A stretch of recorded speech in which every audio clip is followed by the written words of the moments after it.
नमस्कार व्यूअर्स, मैं हूं अमीश देवगन और आप देख रहे हैं इस समय सीएनबीसी आवाज पे टक्कर का आज का एडिशन। महाराष्ट्र असेंबली इलेक्शन के लिए कल नामांकन का आखिरी और अंतिम दिन है, लेकिन सीटों का पेच अब तक उलझा हुआ है, वो सुलझा नहीं है। इसी बीच मुंबई की वर्ली सीट पर सबकी नजरें अब टिक गई हैं। यहां उद्धव गुट के आदित्य ठाकरे का मुकाबला शिंदे गुट के मिलिंद देवड़ा के साथ होगा और जिनके प्रचार की जिम्मेदारी संभाल रहे हैं 3 बार के member of parliament Shrikant Shinde. इस बीच कटेंगे और बटेंगे के मुद्दे पर समाजवादी पार्टी के नेता शिवपाल यादव ने कहा है कि जो ऐसी बात करेंगे वो बाद में पिटेंगे। तो आज इन्हीं तमाम मुद्दों पर होगी जोरदार पॉलिटिकल टक्कर। हम साथ हैं, सीटों पर 2-2 हाथ हैं।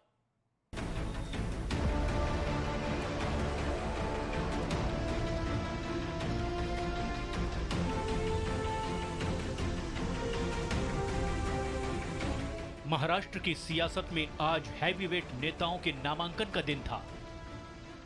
ये महाराष्ट्र की जनता पूरी तरह महायुति के पक्ष में है।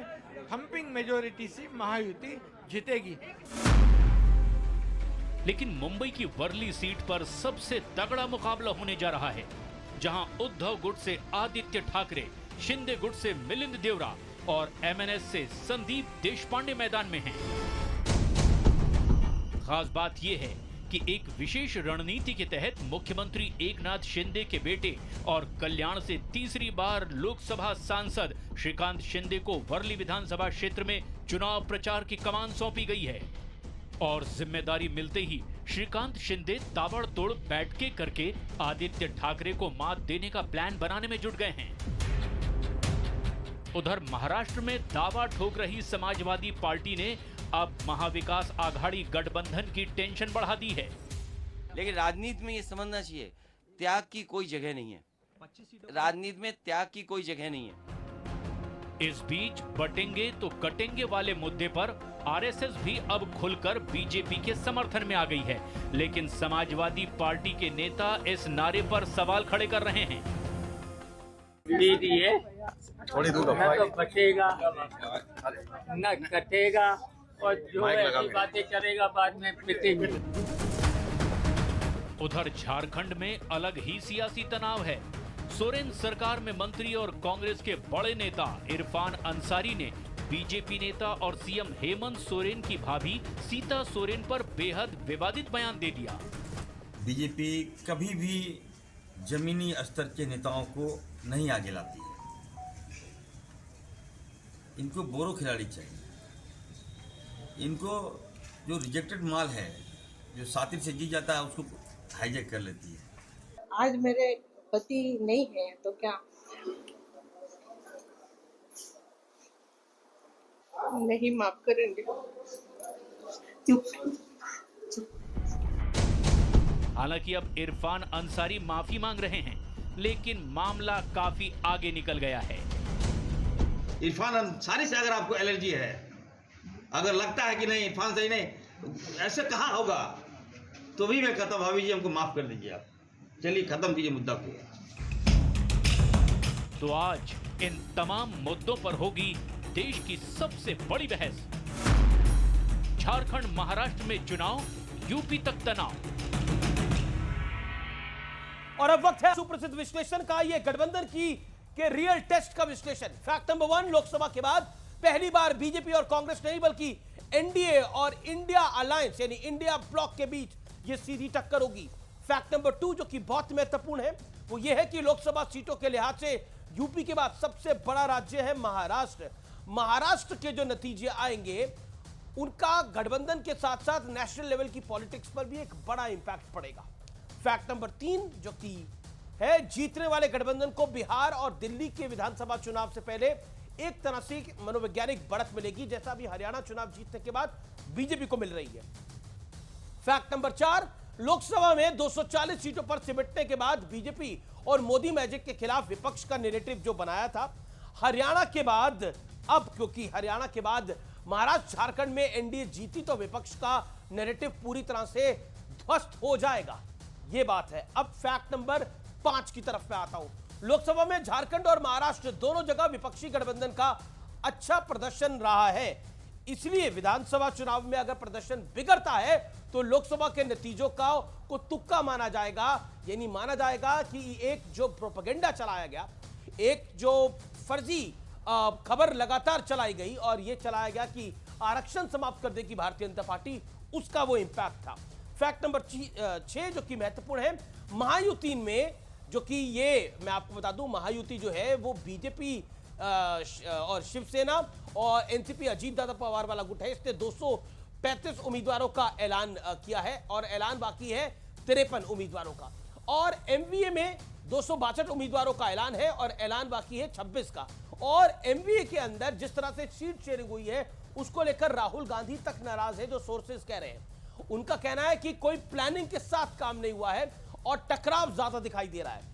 अब मैं बड़े सवाल की तरफ आता हूं। बड़ा सवाल आज का यह है कि महाराष्ट्र झारखंड के नतीजे देश की सियासी भविष्य की दशा और दिशा को दोनों को तय करेंगे।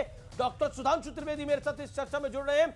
बीजेपी के प्रवक्ता, राज्यसभा मेंबर ऑफ पार्लियामेंट, मेरे साथ शुभराष्ट्र हैं, जानी मानी लेखिका हैं, राजनीतिक विश्लेषक हैं, आनंद दुबे मेरे साथ हैं इस चर्चा में, उनका स्वागत है। मेरे साथ प्रवक्ता है शिवसेना उबाटा के तनुज खत्री, प्रवक्ता जेएमएम के मेरे साथ जुड़ रहे हैं, आपका भी स्वागत है। और डॉक्टर अनुराग भदौरिया, प्रवक्ता समाजवादी पार्टी के, आपका भी स्वागत है। मैं सीधा इस कार्यक्रम की शुरुआत कर लेता हूं।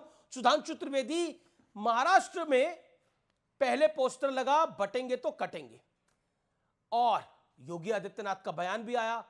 अब उत्तर प्रदेश में भी यही पोस्टर लग रहे हैं।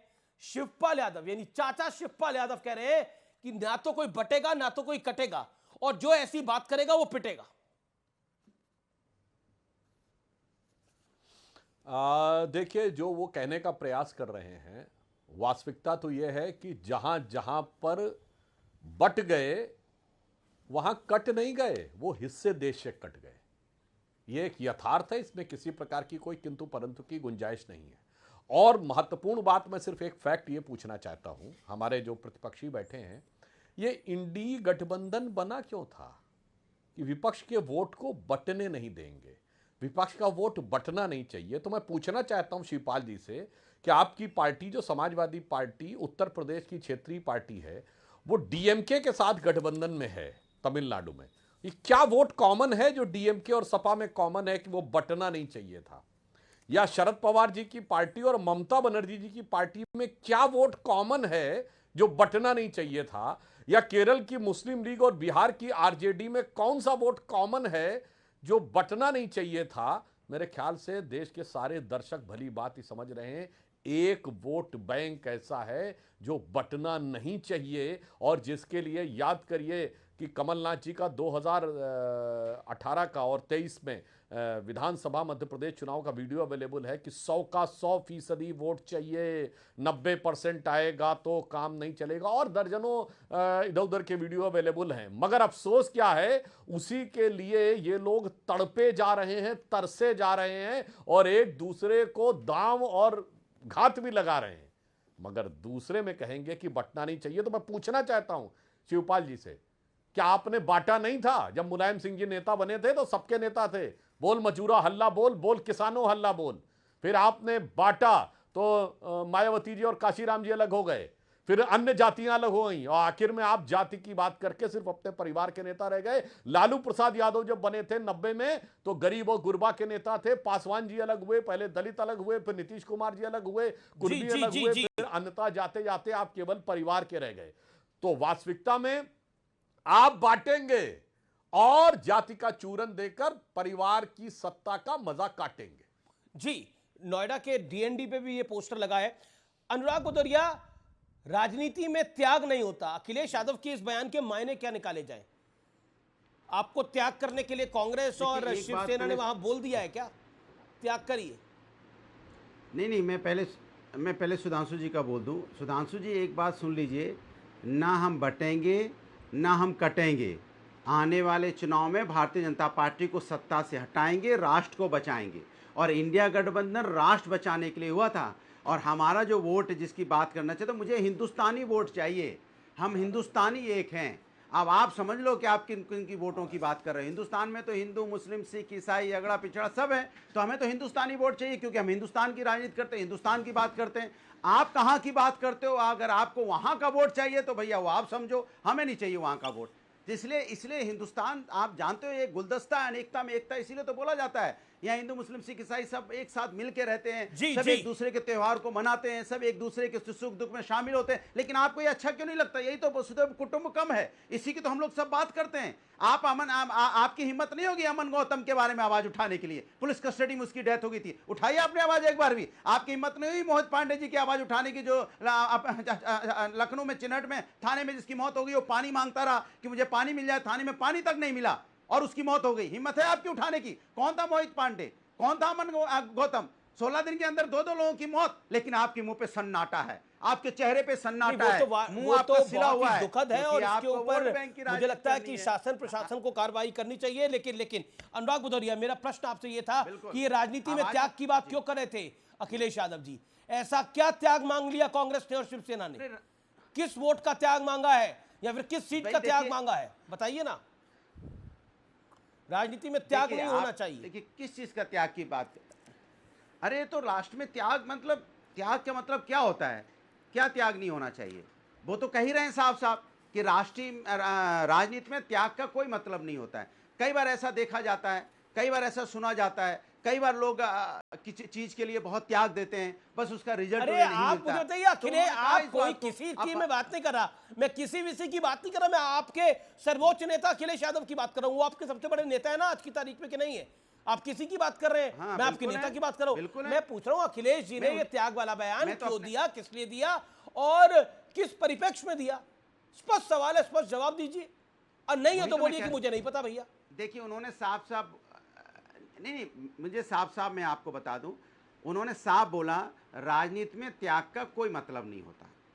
अब आप इसके बाद भी नहीं समझ पा रहे हैं तो आप कह रहे हैं नहीं इसको समझाइए, इसका ऐसे लिखिए। उन्होंने साफ साफ बोला राजनीति में त्याग का कोई ऐसा मतलब त्याग करने के लिए क्या बोल दिया था? और परिप्रेक्ष्य नहीं, ऐसा कांग्रेस ने त्याग करने के लिए क्या बोल दिया? त्याग करने के लिए बोल दिया। ये शिवसेना ने क्या बोल दिया त्याग करने के लिए? उन्होंने तो कांग्रेस का नाम ही नहीं लिया।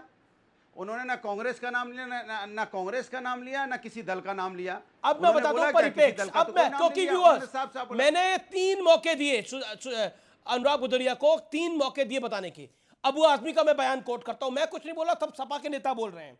समाजवादी पार्टी ने 5 सीटें मांगी हैं, इनमें 2 मौजूदा सीटें हैं भिवंडी पूर्व और मानखुर्द। इसके अलावा 3 सीटें भिवंडी पश्चिम, मालेगांव और धुले शहर, यानी मुस्लिम सीटें हैं ये, और उसकी डिमांड की गई है। और अगर ये 5 सीटें नहीं मिली तो हम 25 पे लड़ेंगे, ये अबू आजमी का बयान है। और उसके बाद बयान आता है अखिलेश यादव का कि त्याग नहीं होता राजनीति के अंदर। सुधांशु त्रिवेदी। हाँ बताता हूं, देखिए मैं दर्शकों से कहता हूं इस गंभीरता को बात समझिए। अभी आपने जिस मालेगांव विधानसभा का नाम लिया ना, वो जिस संसदीय क्षेत्र में है उसमें हम 4 विधानसभाएं जीते थे और इस मालेगांव विधानसभा में कांग्रेस को 1,98,000 वोट मिला और भारतीय जनता पार्टी को 4,200। कांग्रेस को 1,98,000 वोट मिला, भारतीय जनता पार्टी को 4,200, क्योंकि ओवरवेलमिंग मुस्लिम मेजॉरिटी की सीट है। इसीलिए देखिए इनकी भी आंख वहीं गड़ी है, उनकी भी आंख वहीं गड़ी है। जैसे हरियाणा में मैंने कहा कि ममन खान 98,000 से जीते और हुड्डा साहब 70,000 से जीते। उत्तर प्रदेश में इमरान मसूद जो मोदी जी की बोटी बोटी काट रहे थे तब सपा के थे और अब वो आ गए कांग्रेस में। और जो बात भदौरिया जी ने और अखिलेश जी ने कही, मैं ये एक तो भदौरिया जी को बात हिला दूं, हमें वहां का चुनाव नहीं लड़ना। भदौरिया जी आप ही के गठबंधन के नेता हैं शशि थरूर, ये बांग्लादेश के अखबार डेली स्टार में काहे आर्टिकल लिखे थे मोदी हैज टू गो? चुनाव तो भारत में हो रहा था तो बांग्लादेश के अखबार में काहे लिख रहे थे? अब मैं आपको बताना चाहता हूं, देखो कितनी गहरी और कितनी गंभीर और अपनी असलियत दिखाने वाली बात अखिलेश जी ने कही है। राजनीति में कोई त्याग का मतलब नहीं होता। तो महात्मा गांधी की राजनीति मजाक थी, उन्होंने त्याग नहीं किया था। जयप्रकाश नारायण कभी पद नहीं लिए, वो त्याग नहीं किए थे। राम मनोहर लोहिया कोई त्याग नहीं किए थे। दीनदयाल उपाध्याय कोई त्याग नहीं किए थे। श्यामा प्रसाद मुखर्जी अपनी जीवन बलिदान कर दिए, त्याग नहीं किए थे। वही देखना चाहिए दर्शकों को। ये स्वार्थ और लोभ पे आ गए हैं जो कहते हैं कि कोई त्याग का स्थान नहीं होता राजनीति में। मेरे भाई, इस देश में जो त्याग करता है वो महान माना जाता है। और आपके हिसाब से कह दूं तो आपके तो गठबंधन वाले दावा करते हैं कि सोनिया गांधी त्याग की थी, तो त्याग का तो स्थान ही नहीं है। तो ऐसा सेल्फ गोल करने में आप लगे हुए हैं। मगर मैं बता रहा हूं कितना बेहतरीन आपस का संबंध है अमीश जी। जिस दिन हरियाणा का रिजल्ट आया उस दिन सपा ने 6 सीटें घोषित कर दी। और अब जैसे सपा वाले याचक के रूप में खड़े थे हरियाणा में कांग्रेस के आगे, दे दाता के नाम पे तुझको अल्लाह रखे, अब आज उन्होंने वो औकात याद दिलाई है कांग्रेस को यूपी में। अब कांग्रेस याद दिला रही महाराष्ट्र में। मतलब ऐसा गठबंधन है कि ये दोनों में पुनः जो बात मैंने पहले कही जी कह रहा हूं, तो राजनीति में आपको अनुराग भदौरिया त्याग नहीं चाहिए, त्याग हो नहीं सकता राजनीति के अंदर। अब बीजेपी ने तो इसको जोड़ दिया महात्मा गांधी के साथ के पूरी गद्दी कब्जा कर। ओके, तो आप त्याग की राजनीति नहीं कर रहे।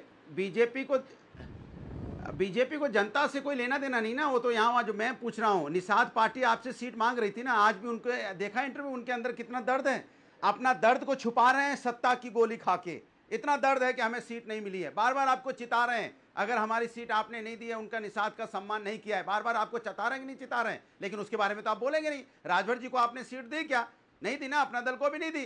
तो निषाद जी को तो देते। निषाद जी तो मजवा मांग रहे थे, कटहरी मांग रहे थे, कुदरकी मांग रहे थे, और कह रहे थे कि वहां पे निषाद, अगर निषाद का सम्मान नहीं होगा तो जीतना मुश्किल हो जाएगा। आज भी कह रहे हैं, कल भी कह रहे थे, रोज ही तो इस बात को कह रहे हैं। लेकिन उनके दर्द को आपको कहां दिखाई देगा? उनका दर्द आपको इसलिए दिखाई नहीं देता है कि आप उनका निषाद का सम्मान नहीं करना चाहते, उनको टिकट नहीं देना चाहते, उनका इस्तेमाल करना चाहते, लेकिन उनको आगे नहीं बढ़ाना चाहते। लेकिन हमारा देखिए, हम पीडीए का नारा देते हैं, पिछड़ा, दलित, अल्पसंख्यक, तो ये त्याग वाली बात क्या है? अगले पिछड़े हमने नहीं, तो ये अखिलेश जी ने जो त्याग का बयान दिया, इसके मायने क्या है? राजनीति में आप त्याग करने के लिए नहीं है, आप लोभ और माया के लिए हैं। 4 महिलाओं, अरे बात तो सुनिए, 4 महिलाओं की बात नहीं कर रहा मैं पूछ रहा हूँ ये त्याग और त्यागी का क्या चक्कर है? हम महिलाओं की बात कर रहे हैं तो आप इधर उधर भाग नहीं, महिलाओं की बात क्यों करेंगे आप? इस कार्यक्रम के अंदर विषयों का तो बात करेंगे ना। सम्मान के लिए करिए झारखंड की सीता सोरेन पे बात, जिसको रिजेक्टेड बाल बोला है आपके अलायंस पार्टनर ने, वहां पर करिए उस महिला की बात। मैं आपसे कह रहा हूं, मतलब अपनी चॉइस से बात करेंगे हम, इसकी बात। मैं आपसे सवाल पूछ रहा हूं, त्याग का परिचय क्या है आपके लिए? त्याग क्या है राजनीति के अंदर? बोल लो तो मैं क्या बोलूं? नहीं, त्याग क्या है आपके? मैं कह तो रहा हूं कि हमने 4 महिलाओं को, अब आप बोले नहीं तो मैं कह रहा हूं 4 महिलाओं को, देश की आधी आबादी को टिकट दिया। महिलाओं का सम्मान हम करते हैं। 9 में से 4 इन्होंने कितनी दी जरा पूछिए? हमने खैर से दी, मीरापुर से दी, हमने कानपुर से दी, जिसको सुधांशु बोलते हैं, कटहरी से दी। इन्होंने कहां से दी बताइए? सुधांशु त्रिवेदी। पूछिए कितनी? सुधांशु त्रिवेदी। पॉइंट है कि एक पर्टिकुलर वोट बैंक है जिसकी सियासत के इर्द गिर्द सब कुछ हो रहा है। और अबू आजमी का बयान भी था कि अभी 2 विधायक हैं, 8 विधायक हो जाएं, मैं देखता हूं कौन माई का लाल है जो मुसलमानों की तरफ आंख उठा के देख सके। ये मैं नहीं कह रहा, ये अबू आजमी ने अखिलेश यादव के सामने मंच पे बोला, बारिश में भीगते हुए। नहीं, इसमें कोई नई बात थोड़ी है। 2017 के चुनाव में, यूपी विधानसभा चुनाव में, इनके कासगंज से एमएलए कैंडिडेट थे कोई मिस्टर शेरवानी। उनका वीडियो अवेलेबल है जो उन्होंने कहा कि अगर सपा की सरकार आ गई तो किसी पुलिस वाले की हैसियत नहीं होगी कि किसी मुसलमान की तरफ आंख उठा के देख सके। तो इनका तो लखनऊ से लेके मुंबई तक बिल्कुल एक समान विचार है। और ये तो बिल्कुल बहुत प्यार मोहब्बत की दुकान की बात करते हैं। अभी देखिए कितनी अच्छी बात भदौरिया जी ने कही, मैं इनको धन्यवाद देना चाहूँगा कि ये महिला की बात कहे। यानी कम से कम मोदी जी जो कहते थे महिला और युवा और गरीब और किसान, ये 4 वर्ग हैं, ये पीडीए छोड़ के बचाने के लिए महिला पे आ गए। तो मैं इनको बताना चाहता हूं, आज भारत के इतिहास में सबसे ज्यादा महिला मंत्री हैं तो योगी जी के मंत्रिमंडल में है। मेरे भाई सुनो, आपने टिकट क्यों नहीं दी? सबसे ज्यादा महिला मंत्री हैं तो योगी जी, बताइए ना। हमने 4 दी, आपने कितनी दी? बीच में चिल्लाइए नहीं, कितनी दी? इधर की बातें कर रहे, लेकिन नहीं बताएंगे कितनी महिला का टिकट दी आपने? इधर की बात कर रहे हैं, सबसे बड़ा चैनल देखा जाता है। बताइए महिलाओं को कितनी टिकट दी आपने उत्तर प्रदेश में 9 सीटों में? हमने 4 दी, बोल रहे हैं। आपने कितने दी? बोलिए आप कितनी दी? आपने आवाज नहीं निकलती है जब मैं पूछता हूं कितनी सीटें दी, तो इधर उधर की बातें कर। तो आप कह रहे थे कि मोदी जी ने बोला था तो आप दे देते ना 4 सीटें 5 सीटें हमसे ज्यादा। ठीक है, आपने बोला ना अनुराग भदौरिया, ऑडियो डाउन करिए। You made your point Anurag Bhadauria. Hold on, doctor Trivedi, doctor Sudhanshu Trivedi. भाई पीडीए में महिला नहीं है, हम महिला लाए, इसके लिए आपका साधुवाद, क्योंकि हम तो कहते हैं महिला, युवा, गरीब और किसान ये समाज जी। के 4 वर्ग हैं जी। और सबसे ज्यादा महिला मंत्री हैं भारत के इतिहास में तो मोदी जी की सरकार में, सबसे ज्यादा महिला राज्यपाल हैं तो मोदी जी की सरकार में, अगर महिलाओं को आर्मी में कमीशन दिया है तो मोदी जी की सरकार में, अगर मुद्रा योजना में 55% लाभार्थी हैं तो मोदी जी की सरकार में, प्रधानमंत्री गरीब आवास योजना के जो 3 करोड़ मकान बने हैं उसमें 2/3 अगर मालिकाना हक है तो मोदी जी की सरकार में। महिलाओं का पूरा जो सशक्तिकरण है वो वास्तविक अर्थों में क्या, और 1/3 आरक्षण का जी जी जी Sudhanshu, you made your point, सरकार Sudhanshu you made your point. जी जी जी, अब मुझे आनंद दुबे के पास भी जाना है। आनंद दुबे, महाराष्ट्र में महायुति और महाविकास अघाड़ी दोनों में सीटों को लेकर कुछ पेच फंसा हुआ है, लेकिन ऐसा लग रहा है कि जो महाविकास अघाड़ी है उसमें कुछ ज्यादा फंसा हुआ है। पहले 85-85 का फॉर्मूला आया, अब लगा 95-95 का आएगा, लेकिन ये फॉर्मूला कहीं तय हो नहीं पा रहा और दिन के अब तो घंटे बज गए हैं। और अखिलेश जी ने भी बोल दिया है कि त्याग की उम्मीद मत करिए, राजनीति में त्याग नहीं होता। और दूसरी तरफ अमीश भाई श्रीकांत शिंदे की ड्यूटी लगा दी है आदित्य ठाकरे के पीछे। अमीश भाई नमस्ते, आपने अभी चुनाव और तनाव की बात की। हाँ, हमारे महाराष्ट्र में है चुनाव, इसीलिए महायुति में है तनाव और जनता ने कर लिया हमसे लगाव और हम पर ही लगा दिया है दाव। ये सब देख के महायुति के लहरों में फंस गई है नाव। तो हम क्या करें अब इसमें? अरे भाई, मिलिंद देवरा जी को उतारो और चाहे संदीप देशपांडे को उतारो, चाहे श्रीकांत शिंदे को उतारो और चाहे ए टीम, बी टीम, सी टीम उतारो। हमने काम किया है, डंके की चोट पर काम किया है, तो हम चुनाव में आ रहे हैं। जनता जनार्दन अंत में फैसला ले लेगी। और रही बात अबू आजमी साहब की, 2 सीटें हमने उनको दे दी हैं, एक आग पर और बात चल रही है, 5 वाली कोई बात ही नहीं, कोई मनमुटाव ही नहीं है। तीसरी बात, तो मनमुटाव नहीं है तो अखिलेश जी ने क्यों बोला त्याग वाली बात? हमारे अरे तो सुनिए तो पहले, हमने 267 सीटें डिक्लेयर कर दी हैं। हमारे यहाँ 21 सीटें का और पेज फंसा है, हम जल्दी डिक्लेयर कर देंगे। महायुति में अभी तक 260 सीट ही डिक्लेयर हुई है, उनके यहाँ तो 28 सीटों में पेज फंसा है, उस पर आप सवाल नहीं पूछेंगे। और रही बात अखिलेश यादव जी की, तो अखिलेश यादव जी के कहने का ये तात्पर्य था कि राजनीति में त्याग नहीं होता, मतलब कि जब हम चुनाव लड़ते हैं तो हमें भी कुछ सम्मान चाहिए, हमें भी कुछ सीटें चाहिए। उनके नेता को नहीं पता, आप उनकी भावना अच्छे से समझ रहे हैं। उनके नेता नहीं ये कह रहे और आप उनकी भावना समझ रहे हैं। उनका परिपेक्ष वो सीटों के त्याग की बात कर रहे थे दुबे जी। दुबे जी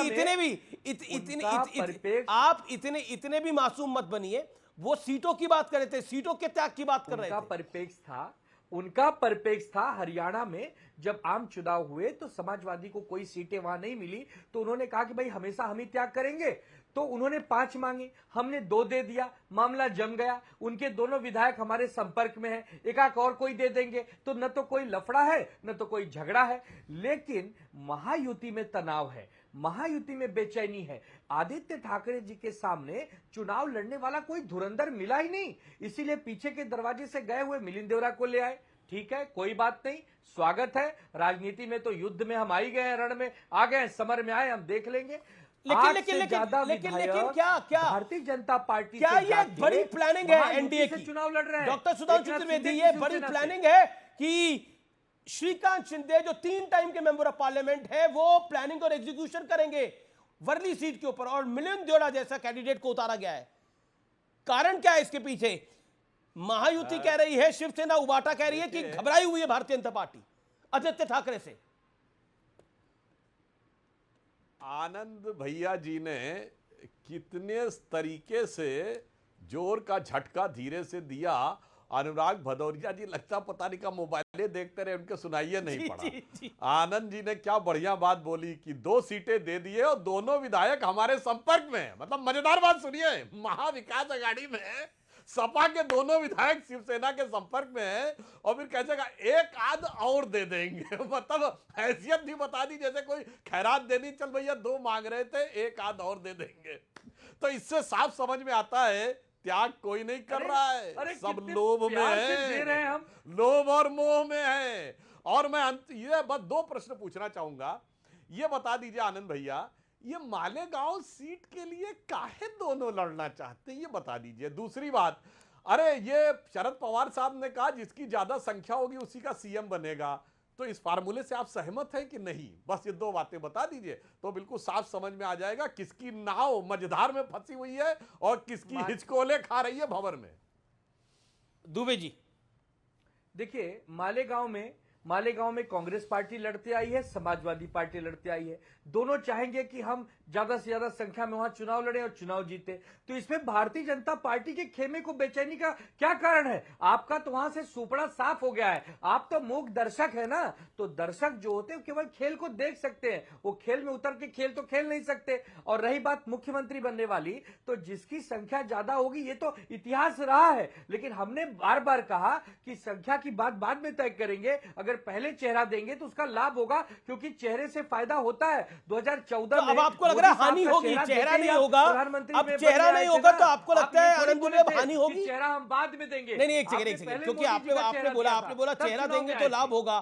तो मेरा प्रश्न ये है कि अब चेहरा नहीं दिया जा रहा, अब तो ऑफिशियल है कि चेहरा नहीं दिया जा रहा उबाटा की तरफ से, यानी महायुति की तरफ से। तो क्या अब आप चेहरा नहीं देंगे तो इसका नुकसान होगा, हानि होगी आपका अलायंस? नहीं, ऐसा देखिए, ऐसा हमारी एक इच्छा थी, हमारी एक प्लानिंग का भाग था कि अगर चेहरा होता प्लानिंग तो फेल हो ज्यादा गई लाभ होता, 200 पार हो जाते। अब 200 नहीं तो कम से कम 180 पहुंच जाएंगे, 10-20 सीटों में मन को मसोसेंगे, 180 तो नुकसान होगा आपको लग रहा है? चेहरा होता 200 पार कर जाते। ओके, सुधांशु त्रिवेदी, बस एक लाइन में जो आनंद दुबे जी ने कहा है वो अखिलेश यादव जी की बात को एकदम 100% चरितार्थ कर दिया है। राजनीति में कोई त्याग नहीं होता, तो जो मुख्यमंत्री की कुर्सी मिलने वाली नहीं है, ख्वाबों ख्यालों में है, स्वप्न और स्वप्निल दुनिया में है, उसका भी त्याग करने को तीनों में से कोई तैयार नहीं है कि दूसरे का नाम आगे कर दे। ना ना ना ना ना ना, ख्वाबों ख्यालों वाली भी कुर्सी हमारी रहनी चाहिए। देखेंगे बाद में कौन किसको निपटाता है। जी आनंद दुबे। अमीश भाई, कितनी चिंता हमारी बीजेपी को है कि अरे भाई इनके यहाँ तो बड़ा सिर फुटौल है मुख्यमंत्री के चेहरे को लेकर। अरे आपके यहाँ तो नेता प्रतिपक्ष कौन बनेगा, इस पर सिर फुटौल है। देवेंद्र जी चाहेंगे सबसे बड़ी पार्टी हमारी है तो मैं नेता प्रतिपक्ष बन जाऊं। एकनाथ शिंदे चाहेंगे कि हमारे पास तो कुछ बचेगा नहीं, भविष्य में जो विधायक है वो सब भाग जाएंगे तो मैं बन जाऊं। अजीत पवार बोलेंगे भाई मेरे लिए तो चक्की पीसिंग ये लोग कहते थे, तो मुझे नेता प्रतिपक्ष बना दो। नेता प्रतिपक्ष के लिए कितनी बेचैनी बीजेपी के खेमे में है, ये आदरणीय सुधांशु भाई को नहीं दिख रहा है, लेकिन हमारे यहाँ मुख्यमंत्री को लेकर सिर फुटौल है, उस पर नजरें बनी हुई हैं, उस पर चिंता बना हुआ है। लेकिन विकास में क्या हो रहा है? जी सुधांशु 20 सेकंड सीटें बढ़ जाती। जी मैं बताना चाहता हूं, जिस दिन मुख्यमंत्री का प्रश्न पूछा गया था तो उस दिन देवेंद्र फडणवीस जी ने हंसते हुए एकनाथ शिंदे जी की तरफ देख के कहा था, उनकी तरफ देख के मुस्कुराए थे। तो एकनाथ शिंदे जी ने कहा हमारा जो काम है वो मुख्यमंत्री बनेगा। मगर आनंद दुबे जी बात छोड़ दीजिए, मुख्यमंत्री तो आना नहीं, आपका जो ख्वाबों ख्यालों का मुख्यमंत्री है उसकी एक चीज बता दीजिए। आजकल राहुल गांधी जो बहुत पूछते हैं, नाम मत बताइए, जात बता दीजिए।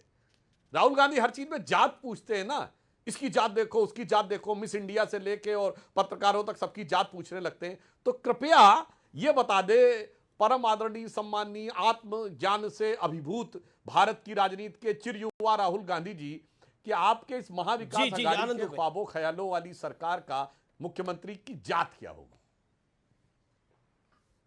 हमारे यहाँ एक ही जात है, महाराष्ट्र की जनता। हमारे यहाँ जाति का नाम है जनता। जनता में से एक मुख्यमंत्री बनेगा, बहुत अच्छा मुख्यमंत्री बनेगा, जो महाराष्ट्र को विकास की राह पर ले जाएगा, जो महाराष्ट्र के रोजगार, तो नाना पटोले भी मुख्यमंत्री हो सकते हैं आपकी राय के नारी शक्ति, नाना पटोले भी मुख्यमंत्री हो सकते हैं आनंद दुबे, जो रोजगार देगा, किसानों की आय दुगनी करेगा। आनंद दुबे, सवाल सुन नहीं रहा आपको या सुनना नहीं चाह रहे? मैं पूछ रहा हूँ, नाना पटोले भी मुख्यमंत्री हो सकते हैं आपकी राय में, आपके अलायंस के? अरे भाई साहब, हमारे यहाँ मुख्यमंत्री का कोई झगड़ा ही नहीं है। महाराष्ट्र का जो परिवार प्रमुख होगा, जो महाराष्ट्र के परिवार, बड़ी खबर आ रही है, उद्धव गुट के उम्मीदवार थे तरुण, 2 शिवसेना की लड़ाई में हिंदू वोट बढ़ जाएगा उन्होंने कहा, और अपना कैंडिडेचर वापस ले लिया। इसका फायदा, हिंदू वोट बढ़ने का फायदा AIMIM को पहुंचेगा। उद्धव गुट किसी और नाम की घोषणा कर सकता है, लेकिन उद्धव गुट को यह बड़ा झटका माना जा रहा है। इस समय की यह बड़ी खबर है, उद्धव गुट के उम्मीदवार किशन तनवानी ने अपना कैंडिडेचर वापस ले लिया है और कहा है कि हिंदू वोट बढ़ जाएगा, इसलिए मैंने अपना कैंडिडेचर वापस लिया है। 2 शिवसेना की लड़ाई में फायदा ओवैसी की पार्टी को होगा और मैं ये नहीं होने दे सकता। बहुत स्पष्ट बात है। औरंगाबाद से किशन तनवानी को शिवसेना उद्धव गुट ने टिकट दी थी। यह बड़ा झटका है। आनंद दुबे, इसके मायने क्या है? इस समय की बड़ी खबर है। किशोर तनवानी कोई 5 साल के बच्चे नहीं हैं जो उनको अभी अभी ज्ञान प्राप्त हुआ है कि हिंदू वोट बट जाएगा और एमआईएम जीत जाएगी। ये ईडी सीबीआई का भी किशोर नहीं, प्रकोप किशन हो तनवानी। सकता है। ये भारतीय जनता पार्टी और महायुति वाले दबाव की राजनीति करते हैं। एन मौके पर जब जीत नहीं पाते सर, तो आपने सामने इनको वालों को टिकट कैसे दिया, डराया आपका जाए, कैंडिडेट भाग गया फंसाया है। जाए, दबाया जाए, भगाया जाए। आनंद दुबे, आपकी पार्टी ने उनको टिकट दिया और वो कैंडिडेट चला गया है, आप कह रहे हैं ईडी का दबाव है। तो मैं वही कह रहा हूं ना कि जब हमने टिकट दिया, वो आदमी ने टिकट मांगा, बी फॉर्म दिया, अब वो ये कह तो रहा है आप भी कि मानेंगे ना कि बच जाएगा। ये तो आप भी मानेंगे ना। ओके, सुब्रास्टा, ये तो कमाल इन की बात हो पॉलिटिक्स, गई। सुब्रास्टा, राजनीति के अंदर एक रणनीति होती है, काउंटर रणनीति होती है। अगर आपने एक रणनीति तैयार करी, विपक्ष ने 2024 के चुनाव में जातिगत जनगणना की बात करके एक नैरेटिव बिल्ड करा, जातियों की बात करके एक नैरेटिव बिल्ड करा, लेकिन बीजेपी ने उसका काउंटर पॉइंट ढूंढा हरियाणा के चुनाव के अंदर, और अब महाराष्ट्र के चुनाव में और स्पष्ट तरीके से एनडीए उसका काउंटर पॉइंट ढूंढ रहा है। और उसी के इर्द गिर्द शिवसेना उद्धव गुट के कैंडिडेट ने अगर अपना कैंडिडेचर वापस ले लिया है तो काम ये ईडी का है। देखिए आमिश जी, महाराष्ट्र चुनाव को लेकर के जो भी चर्चा परिचर्चा हो रही है उसमें टेक्स्ट के साथ सब टेक्स्ट भी है। जैसा कि अभी जो नोक-झोंक हुई, राजनीतिक नोक-झोंक हुई शिवसेना और सुधांशु त्रिवेदी जी भाजपा के बीच में जो नोक-झोंक अभी हुई, मीठी नोक-झोंक थी और उसमें बहुत सब टेक्स्ट था उसमें।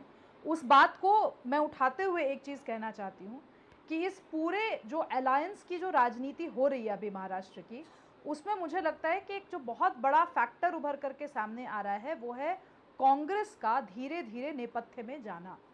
आप देखिए, शरद पवार जी ने एक तरीके से बीच बिचाव का काम किया। ये जो दो गुट, जो और गुट है, कांग्रेस और शिवसेना का जो एक धड़ा है उसके बीच में, और इक्वल सीट शेयरिंग होती है इन तीनों के बीच में। अब आप देखिए कि वो शरद पवार ग्रुप जो कि आज अभी कुछ दिनों पहले तक एक एग्जिस्टेंशियल क्राइसिस मोड में था, उसने अपने आप को इक्वल फुटिंग पे आकर बता दिया कि भाई ऐसा है कि मेरी जो हैसियत है, चुनावी हैसियत है, वो कांग्रेस के बराबर है, बरस्क है। तो अल्टीमेटली ये गेम किसके बीच में रहा? अब ये गेम शिवसेना, स्प्लिट शिवसेना बनाम स्प्लिट एनसीपी के बीच में है। तो ये एक बहुत इंटरेस्टिंग कॉम्बिनेशन है आमिश जी, क्योंकि आगे की महाराष्ट्र की जो राजनीति कैसी होगी ये इस फैक्टर पे बहुत इंटरेस्टिंगली डिपेंड करती है। लेकिन मैं एक और बात कहना चाहती हूँ। जी क्विकली। अच्छा ये होता कि महाराष्ट्र चुनाव में मुद्दे हावी होते, लेकिन अल्टीमेटली आज महाराष्ट्र चुनाव में ये जो चुनावी समीकरण है, ये जो डेटा का समीकरण है, वो हावी हो रहा है। लोकतंत्र के लिए कितना अच्छा है, कितना नहीं अच्छा है, इस पे चर्चा परिचर्चा हो सकती है, लेकिन इससे एक बात नहीं, पर देखिए, एक नैरेटिव तो विपक्ष ने भी बुना जिसके अंदर था कि जातियों में हिंदुओं को जाति में बांटो, और उसका काउंटर में बीजेपी आरएसएस ने एक नैरेटिव अब बुना है, वो कह रहे बटोंगे तो कटोंगे। बिल्कुल, मैं इसी बात पे आ रही थी कि ये जो बहुत इंटरेस्टिंग चीज ये है कि ये कैटेगराइजेशन कास्ट और सबकास्ट का जो हो रहा है, क्योंकि जातिगत जनगणना की बात सबसे पहले मैं कांग्रेस प्लस ही कह रही हूँ, क्योंकि कांग्रेस को ही सबसे बड़ा सिरमौर बनाया जा रहा है इनका कि भाई मोहब्बत की दुकान चलाने वाले राहुल गांधी जी ने बहुत बड़ा नैरेटिव सेट किया है। तो उसके काउंटर में ये जो बात भारतीय जनता पार्टी ला करके रख रही है, जो हिंदू, अल्टीमेटली जो हिंदू एकता की बात है, अब ये इन दो पहचानों के बीच की लड़ाई है आमिश जी। और मैं इसमें थोड़ा कंजर्वेटिव होते हुए ये कह रही हूँ, सोशल कंजर्वेटिव होते हुए कह रही हूँ कि अगर जातियां सही में, भारत की सभी जातियों को अगर रिप्रेजेंटेशन की बात कह करके भड़काया जाएगा या उकसाया जाएगा या आप कहिए अफेक्ट किया जाएगा, ठीक है, you made your point. Okay, you made your point. Okay, मैं एक सेकंड सुधांशु से एक रिएक्शन ले लेता हूं। ये जो अभी शिवसेना के कैंडिडेट ने अपना कैंडिडेचर वापस लिया है और कहा है कि हिंदू वोटों को हम नहीं बंटने देंगे, इसके मायने क्या है? ये ऑपरेशन आपका है? देखिए, मुझे अमीर जी, मुझे भी इस विषय की जानकारी अभी आपके पैनल पर बैठे हुए ही आपके टीवी चैनल के माध्यम से प्राप्त हुई, तो मुझे कोई इस पे अधिकृत जानकारी नहीं है। परंतु जो मैं समझ सकता हूं वो ये समझ सकता हूं कि हिंदू हृदय सम्राट श्रद्धेय बाला साहब ठाकरे जी की परंपरा का स्पंदन जिसके अंदर थोड़ा बहुत भी होगा तो वो ये कतई बर्दाश्त नहीं कर सकता कि वो आज उस गठबंधन के साथ खड़ा हो जो केरल में मुस्लिम लीग के साथ गठबंधन किया हुआ है, जिसने बंगाल में फुरफुरा शरीफ के गद्दी नशी पीरजादा अब्बास सिद्दीकी के साथ गठबंधन किया हुआ है, जो फरहाद हाकिम जैसे लोगों के साथ है, जो एलानिया कहते हैं कि मेरी कॉन्स्टिट्यूएंसी मिनी पाकिस्तान है, और जो गैर मुस्लिम हैं वो अभागे हैं, जो तमाम आतंकवादियों को जाकिर नायक को शांति का मसीहा, इशरत को बेटी, हाफिज को साहब, ओसामा को जी कहने वालों के साथ है। तो कहीं ना कहीं वो दिल का भाव, वो कसक या तड़प उभर कर स्वाभाविक आ जाती होगी। और एक और बात कह दूं, आपने औरंगाबाद का नाम लिया तो मैं याद दिलाना चाहता हूं, जो हमारे साथ गठबंधन में थे तो शिवसेना इस बात को बहुत प्रमुखता से उठाती थी कि औरंगाबाद का नाम छत्रपति संभाजी नगर हो, मगर मुख्यमंत्री रहते हुए उद्धव जी नहीं कर पाए, हमने उसको किया। मगर इन लोगों ने वहां पर एक ऐसे व्यक्ति को राज्यसभा भेजा, इमरान प्रतापगढ़ी को, जिसने औरंगजेब की कब्र पे जाके बरसिया पड़ा, औरंगजेब को आनंद दुबे आपकी राजनीति में तो एक जबरदस्त यू टर्न आया है और डेटा सजेस्ट करता है कि एक बड़े पैमाने में मुस्लिम वोट भी आपकी पार्टी को मिला लोकसभा चुनाव में, जिसकी वजह से आप जीत के आए। तहसीन पूनावाला ने भी मेरे कार्यक्रम में बोला कि मुस्लिम वोट अगर नहीं मिलता तो शिवसेना की उतनी सीट्स नहीं आती। अमीश भाई, हिंदू हृदय सम्राट बाला साहब ठाकरे जी का शिवसैनिक सच्चा जो रहेगा ना, वो AIMIM को हराएगा और संभाजी नगर में भगवा लहराएगा। वो ऐसे डर के नहीं भागेगा। ये साफ हो गया कि इन्हीं लोगों की बी टीम हमारे यहां घूम रही थी, जो सच्चाई पता चलने पर भाग गए। तो जो बाला साहब ठाकरे जी का शिवसैनिक है ना, वो घबराता नहीं है, वो MIM को हराता था। और रही बात संभाजी नगर करने की, हमारी लास्ट कैबिनेट में आदरणीय उद्धव बाला साहब ठाकरे जी ने तो उसको मंजूरी दी, जो केंद्र में गया और बाद में पारित हुआ। आज भी भारतीय जनता पार्टी की लिस्ट में जब नाम आता है तो औरंगाबाद लिख के आता है, संभाजी नगर लिख के नहीं आता कैंडिडेट का नाम। इनके जो अरुण सिंह जी के किए हुए सिग्नेचर के जो फोटोग्राफ ट्विटर पे आप पता लगा के देख लीजिए, उसमें आज भी औरंगाबाद लिखा है। तो संभाजी नगर का आप कितना सम्मान करते हो, कम से कम अपनी पार्टी से तो शुरू करो। सुधांशु त्रिवेदी,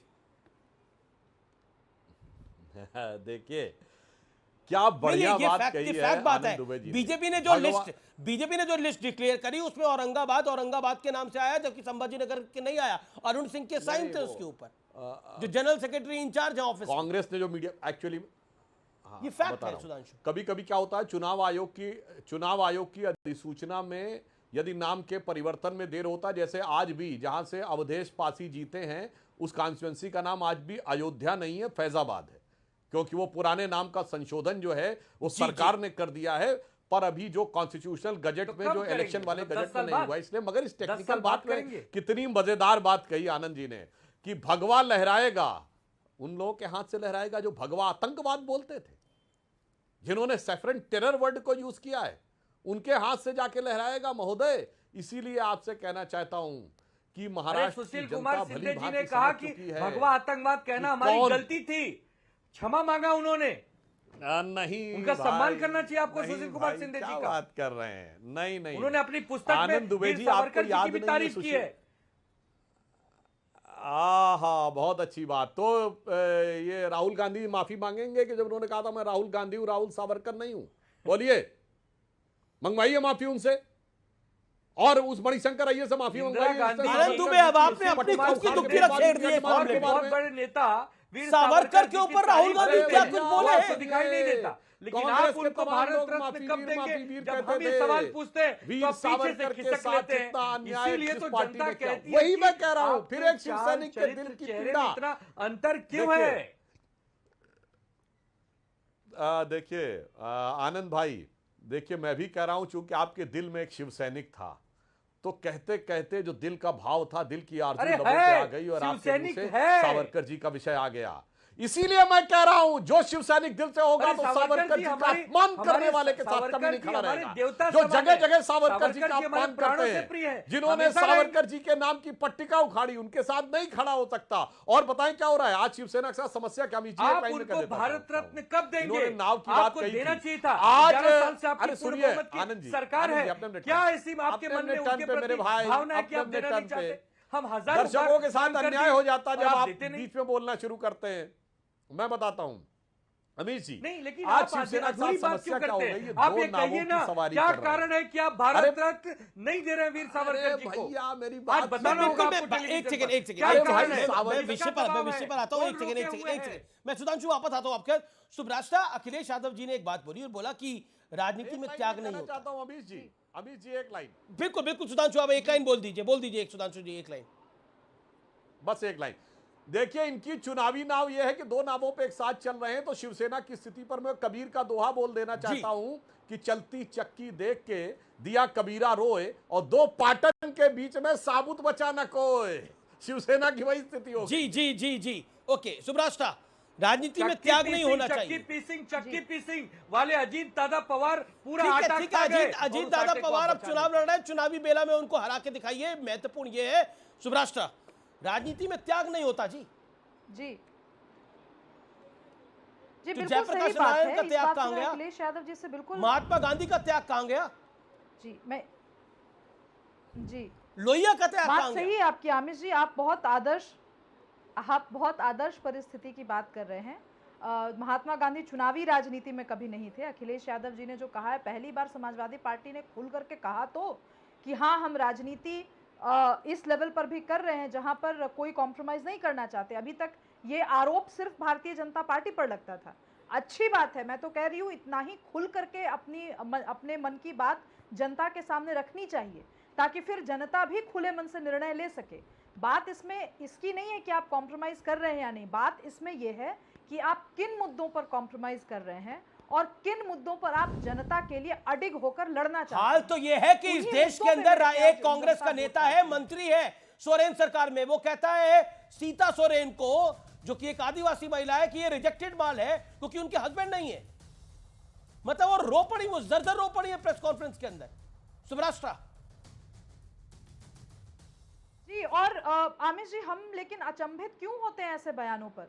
आप आज भी देखिए कितने सारे यहाँ पे वरिष्ठ प्रवक्ता बैठे हैं, एक पार्टी के किसी नेता का आप मतलब मैं ये तो भूल नहीं पाती कभी कि किसी भी महिला प्रत्याशी के अंतर वस्त्रों के रंग पर लेकर छींटाकशी की जाती है भरी रैली में और कोई भी नेता सामने आकर उस पार्टी का नहीं कहता कि ये गलत हुआ। जी अनुराग भदौरिया, मुझे याद करवाइए किसी ने आकर कहा हो कि अनुराग भदौरिया सुब्रास्टा की बात का जवाब मुझे याद करवाइए। विपक्ष की किसी नेता ने कहा हो कि हाँ उन्होंने गलत कहा? क्योंकि भारतीय जनता पार्टी तो इसको बनाएगी, चुनावी मुद्दा बनाएगी इसको। लेकिन आप मुझे बताइए, मोहब्बत की दुकान चलाने वाले, लड़की हूं लड़ सकती हूं कहने वाले, या शिवसेना गुट के लोग बैठे हैं वो, या समाजवादी पार्टी के अपने आला नेता, या कोई महिला नेत्री आकर किसी ने आजम खान का विरोध किया हो तो आप बताइए। तो मैं आपसे कहना ये चाहती हूँ आमिर जी कि आप और हम जैसे लोग जो कि दिन भर अनुराग भदौरिया कुछ कहना चाह रहे हैं। अनुराग हम अचंभित क्यों होते हैं? अनुराग बोलिए। अरे भाई बोल लें। देखिए कमाल है अमीर जी, डिबेट शुरू हुई थी कि कहाँ पे कि महिला सम्मान की बात, तो हमने बताया कि हमने आधी आबादी को 4 टिकटें दी। अब पेट में दर्द इतना सुधांशु जी के हो गया कि उस पर बोलने को नहीं तैयार है कि आपने कितनी दी, मैं इतना पूछ रहा हूँ, उसके बता नहीं पा रहे तो कहाँ भाग जा रहे हैं। भाई आप इतना बता दीजिए ना दर्शक को कि आपने कितनी झारखंड में एक नेत्री को बोला गया ऐसा, उसके बारे में नहीं बोल रहे हैं आप। ये तो आपकी सीरियसनेस है इस विषय को वो लेकर गलत है। एक बड़ी खबर इस समय आ रही है। हेमंता बिस्वा शर्मा ने बोला है कि उनका बड़ा बयान है, इरफान अंसारी जिसने सीता और सोरेन के बारे में गलत शब्दों का इस्तेमाल किया था, सरकार बनते ही उसे जेल में डाला जाएगा। बीजेपी की सरकार बनी तो इरफान अंसारी जो है वो जेल जाएगा। मैं सीधा रुख करता हूं, मेरे साथ इस समय बीजेपी के नेता सुधांशु त्रिवेदी हैं, सुब्रास्टा हैं, और साथ ही साथ मेरे साथ अनुराग भदौरिया हैं। सुधांशु त्रिवेदी, क्या आपको लगता है इरफान अंसारी का जो बयान है, ये एक व्यक्तिगत बयान है और कांग्रेस ने भी इस पर आपत्ति जताई है, वो कांग्रेस के नेता भी हैं, तो देखिए, ये व्यक्तिगत बयान नहीं है, ये कांग्रेस और इंडी गठबंधन की जो घृणित मानसिकता है, ये उसका बयान है। अभी शुभ्रास्ता जी बता रही थी, इन्हीं के तो एक नेता थे आजम खां, जो जयप्रदा जी के अंतर्वस्त्रों के बारे में टिप्पणी कर रहे थे, और वही आजम खां लोकसभा में खड़े होकर पीठासीन पदाधिकारी महिला के बारे में उन्होंने आपत्तिजनक बयान दिया और 3 दिन तक अड़े रहे, माफी नहीं मांगी। अखिलेश यादव भी उनके साथ खड़े रहे। तो ये इनकी मानसिकता का प्रतीक है। और ये वही आजम खां जिन्होंने 2017 से पहले बुलंदशहर रेप के लिए कहा था ये तो रेप हुआ ही नहीं है, ये तो पॉलिटिकल है। आखिर में हाई कोर्ट से फटकार पड़ी थी तो बिना शर्त उन्होंने माफी मांगी थी।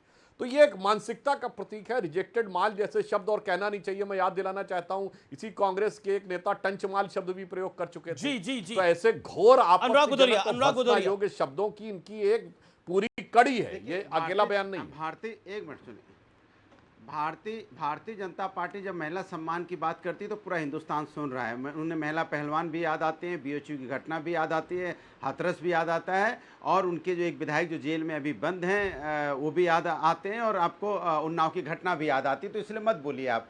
सुधांशु जी, आप जब बोलते हैं तो आपके मन में थोड़ा दर्द तो होता होगा बोलते समय। जीभ कपती है कि नहीं कपती है, या अंतरात्मा को तकलीफ होती है कि नहीं होती महिला सम्मान की जब बात करते हैं? मैं इतनी देर से चिल्ला रहा हूँ कि 4 महिलाओं को हमने सम्मान में टिकट दिया, आपने कितने को दी है? तो आप बोलने को नहीं तैयार है, आप चले जाते हैं कहां से कहां। आजम खान पे क्या कार्रवाई करी आपने?